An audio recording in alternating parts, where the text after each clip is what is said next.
Hello everyone and welcome. It was once requested and here it is. How I improve my aim and my warm-up routine. I'm not here trying to sell you that this warm-up routine is the best whatsoever. But I think you wouldn't disagree if I say that we're all trying to play our best we can and we want to improve our playstyle, right? We want to get better. We want to be better. At least that's what I believe the reason why you guys are watching this. So I'm here today sharing with you the tools, what helped me with my aim, my movement, my muscle memory. In other words, what actually helped me to get from face level 8 to face level 10 in CSGO. That was years ago, but still relevant, I guess. Before I get into my aim routine, I like to get myself at ease, get the CS2 feeling right. What do I mean by that? Well, the first thing I do is that I join a B-Hop server and I just work on my movements, my strafes, but also, this one is important, my mouse movements. I move it left and right to get familiar with my sensitivity again. I don't know if you noticed, but when you drive a car, the first thing you check is your mirrors to see if they're properly aligned, right? I cannot believe I made an analogy between warming up in CS and driving a car. It's the same in CS. The B-Hop server will help me to get started with CS2. Make sure that my keyboard leans correctly like the Tower of Pisa. Checking that my keycaps are ready to get... You may want to call it a pre-work... a pre-warm-up?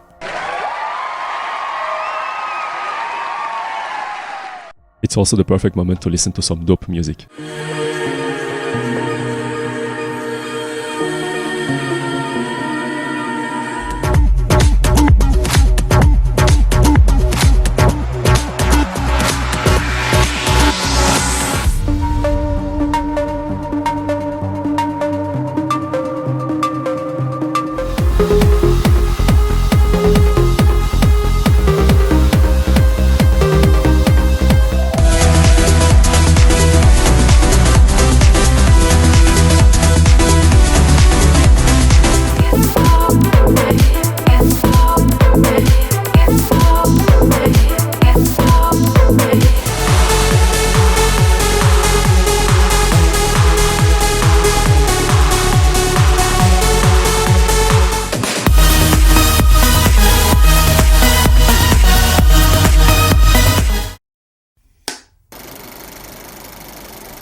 In this part, what I do is, I work on my hand-eye coordination. I load this map called Training Aim CSGO 2. You can check in the description below. This map has everything I need. On the right, I can select the weapon I want. I usually go with the M4A1S since it has the least recoil and doesn't have that muzzle flash. On the left, there are many modes. I think all of them are useful, but personally, I use mostly 2. I start with the intensive fast aim. I leave the ratio to 12, but sometimes I change it to 10. I personally like the blue color, so I'm gonna use that. As for the right side, I decrease the respawn timer to 0.5 seconds. As for the target limit, I set it to 17. I use only 2 options in this map, although you're free to use more. This part will be divided into 3 stages, because there are some important things to me that I need to talk about here. First stage, I started slow. Why, you may ask?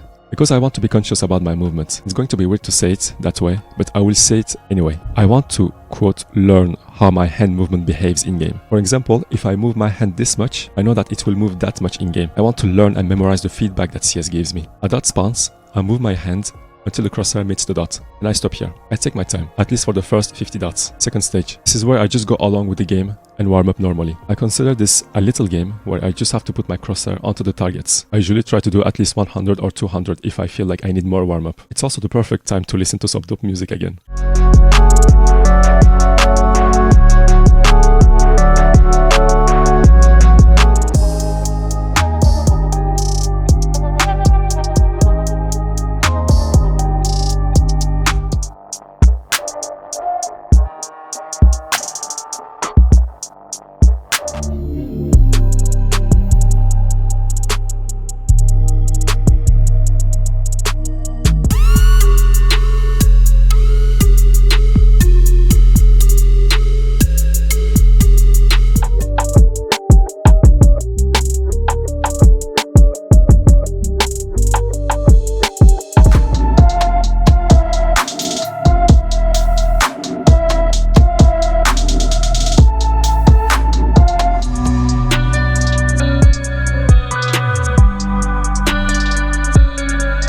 Third stage. This one is a little tricky because all I do here is make sure that I can still hit the flick shots. There is really not a point in doing this, but training this allowed me to hit some insane flick shots sometimes. Dead. There's nothing to remember even.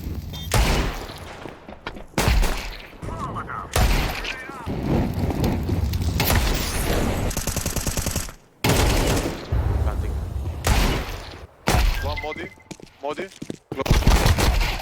I just want to make sure that my crosshair doesn't go beyond the target, you know. Verify that my sensitivity is okay and that I'm ready to play. Fourth stage, this is where I use the second mode of this map. It's called angles and sliding. You have to shoot the yellow dot to spawn a target that you will have to hit. Once you hit that target, you have to go back to the yellow dot again and repeat. This one is not really important as most of your mouse in this game is horizontal, but I found this one to be interesting to use as it forces you to work on your precision.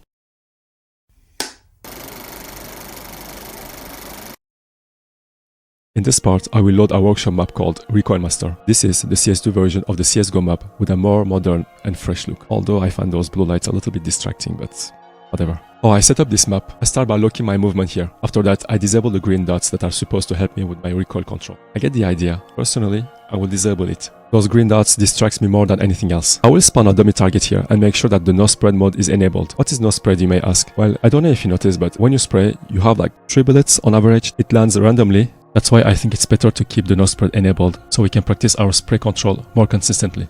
The third part will be divided into 2 stages. Yes, again, I know. First stage, reach the almost perfection. What I do here is I get the AK and I try to hit all of my 30 bullets onto the target. I try to reach this goal consecutively 3 times. I start with the head and finish my magazine with the body shots, basically Zantics. After I manage to hit 30 out of 30 3 consecutive times, here comes the next challenge. I need to hit at least 20 out of 30 bullets and most of my shots has to be around the head part. I have to repeat this 3 times. I know this is not a tutorial video or a guide. I really do want to talk about the in-game weapon behavior. It's all about understanding the feedback, the quote answer that your weapon gives to you. Spend some time understanding those little details and trust me, you will notice the difference after. And that leads us to the next part.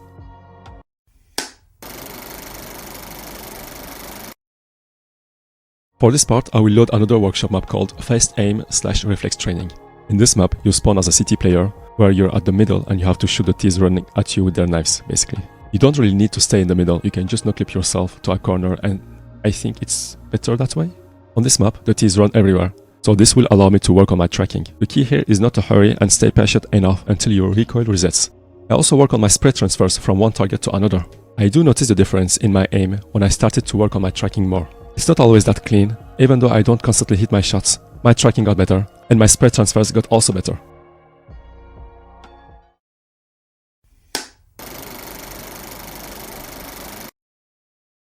This one is pretty self-explanatory, but you know me, you know I have to add something. Playing against real players with the skills you improved by using the previous tools will bring you confidence. Keep in mind that when you go to a deathmatch server, you need to have a goal. Am I going to work on the fact that I shouldn't spray at long range targets? Am I here to work on my 2 taps, work on the deagle, work on my aim overall? The goal of playing in a deathmatch server is mainly to give you confidence, to set you up for your future competitive games. People aim better in deathmatch servers because they only focus on their aim. Just practice, practice, practice and practice. And eventually you will end up getting better. It's also the perfect occasion to listen to some dope music.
I know, this sounds cliché, but I just couldn't finish this video without talking about it. Doing moderate exercises will uplift your mental health. You will also have a better state of mind. Eating healthy will promote your concentration, you will focus better, and you will feel less tired after each game. Don't neglect it. And yeah, that's how I managed to improve my gameplay. That's how I managed to get from face level 8 to face level 10. Those tools definitely helped me to reach that goal. This routine allowed me to have a better hand-eye coordination, which transitioned into having a better aim in general. I think if you practice those tools on a regular basis, you should be able to see improvements in terms of pure raw aim. If you don't, then maybe something else needs to be looked at. Those tools should be enough to allow you to get to that elo, in my opinion though. If you want to go beyond 2300 elo, I think it's necessary to have a deeper understanding about the game in general. You need to go for less high risk, low rewards play. You need to be more conscious about your environment and have this instant reaction based on the situation. It needs a better understanding of the game mechanics. It needs not only to have a better utility knowledge, but also a better utility management. Overall, it takes more skill, but it's not like that's impossible to achieve, right?